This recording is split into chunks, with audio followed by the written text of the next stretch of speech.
वो कहते हैं ना, 100 सुनार की और एक लुहार की, वही हाल है। भारत ने बिल्कुल वो वाला हाल कर दिया। कनाडा अब भारत के सामने घुटने टेक रहा है। भारत ने बहुत ज्यादा हड़काया कनाडा को, तो वहीं 32 देशों ने एक साथ कार्रवाई कर दी और इसे बहुत बड़ी चोट माना जा रहा है चीन के ऊपर, क्योंकि चीन कभी सोच भी नहीं सकता था 32 देश एक साथ ऐसी बड़ी कार्रवाई करेंगे जो चीन को तोड़ कर रख देगी, और भी वो देश जो कभी डरा करते थे चीन से।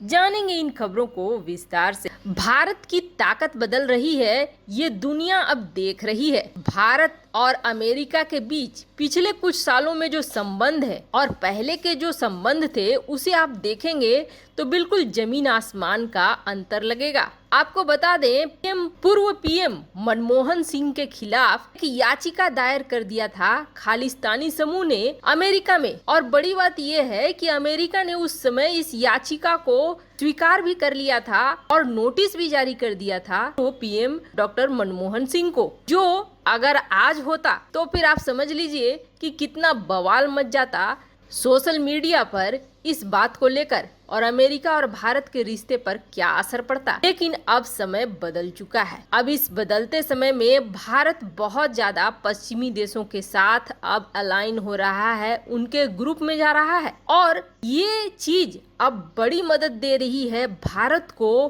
खालिस्तानी समूह से निपटने के लिए। दरअसल आपने देखा होगा, कनाडा के पीएम जस्टिन ट्रूडो जब भारत आए थे तो उनका स्वागत किसी भी खास तरीके से नहीं किया गया था। यहाँ तक कि कोई बहुत बड़ा लेवल का मिनिस्टर भी नहीं पहुँचा था उन्हें रिसीव करने के लिए, जबकि ज्यादातर प्रधानमंत्रियों को प्रोटोकॉल तोड़कर पीएम मोदी लेने जाते थे, और इनको एक स्टेट मिनिस्टर को भेज दिया था लेने के लिए। जिसके बाद पंजाब जब वो पहुंचे तो पंजाब में भी पंजाब के सीएम ने उन्हें कोई खास रिस्पॉन्स नहीं दिया था, और उस समय पंजाब के सीएम थे कैप्टन अमरिंदर सिंह। जिसके बाद ये कयास लगाए जाने लगे कि कनाडा के पीएम के साथ ऐसा क्यों किया गया। तो ऐसा करने की बड़ी वजह ये थी कि पीएम मोदी ने भी गर्मजोशी नहीं दिखाई, और वो सब कुछ इसलिए था क्योंकि ऐसा माना जाता है जस्टिन ट्रूडो खालिस्तान समूहों के समर्थक हैं। कई बार उन्हें ये देखा गया है कि खालिस्तानियों की परेड में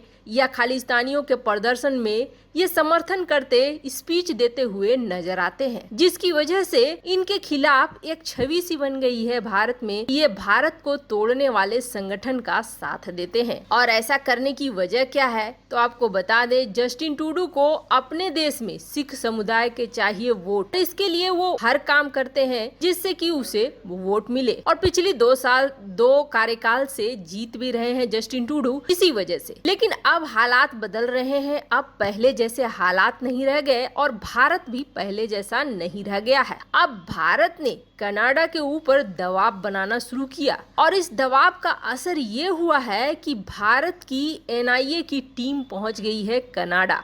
अब एनआईए की टीम ऐसे कनाडा नहीं पहुंचती है जब तक कि कनाडा सरकार की अनुमति न हो। कनाडा सरकार की अनुमति से ही ये एनआईए की टीम पहुंची है, और खालिस्तान समर्थकों को लेकर पूरी छानबीन कर रही है। कहां से इनके पास पैसा आता है, कौन से संगठन इन्हें पैसा देते हैं, और क्या क्या इनके प्लान में है। जिसके बाद जर्मनी का भी नाम निकल कर आ रहा है कि जर्मनी पैसा लगा रहा है कनाडा के इन समूहों के पीछे, ताकि ये संगठन अपने कामों को पूरा कर सके। अब आपको याद होगा, दिल्ली का लाल किला के लिए खालिस्तानी समूहों ने ये कहा था कि जो भी यहाँ खालिस्तान का झंडा फहरा देगा उन्हें 2.5 करोड़ रुपए दिए जाएंगे। इस तरह के ऐलान किए थे, और इससे भी बड़ी बात ये है, इन्हें पाकिस्तान सह देता है। पाकिस्तान ने अपने देश में इन्हें ऑफिस खोलने तक की इजाजत दे दी है। अब भारत सरकार ने कनाडा को ये कहा है कि आप सिख फॉर जस्टिस संगठन को एक आतंकी संगठन घोषित करो।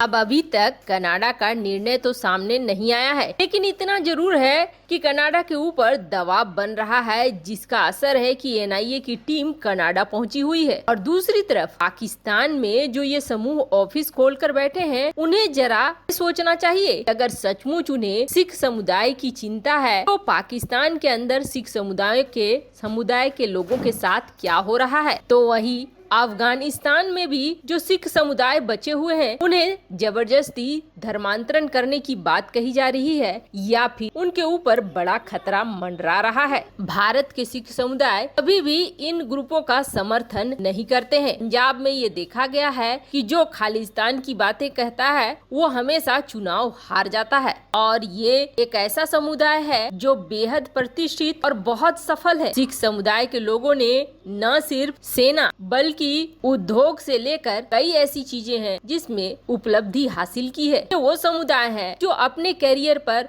और अपने जीवन को अच्छा से अच्छा बनाने पर फोकस करते हैं। वहीं दूसरी तरफ 32 देशों ने एक साथ चीन के ऊपर एक्शन ले लिया है। इस वक्त चीन के अंदर खुद भी हालात ठीक नहीं है और इसकी सबसे बड़ी निशानी ये है कि G20 ग्लासगो मीटिंग इन सब से चीन गायब रहा। G20 मीटिंग में चीन के राष्ट्रपति शी जिनपिंग का न दिखना और वहीं जलवायु परिवर्तन की मीटिंग में न तो उनके प्रतिनिधि दिखे और न ही जिनपिंग का कोई लाइव भाषण आया। हालांकि इसके लिए चीन ने दोष दिया ग्लासगो मीटिंग के आयोजनकर्ताओं को कि इन्होंने लिंक नहीं भेजा जिसकी वजह से जिनपिंग भाषण नहीं दे पाए और बाद में उन्हें बयान जारी करना पड़ा। लेकिन कुछ किंतु परंतु तो जरूर लगा हुआ है चीन के अंदर। अभी चीनी राष्ट्रपति बाहर नहीं आ रहे हैं। वैसे अगले ही हफ्ते ये निर्णय होगा कि चीन के राष्ट्रपति गद्दी पर बैठे रहेंगे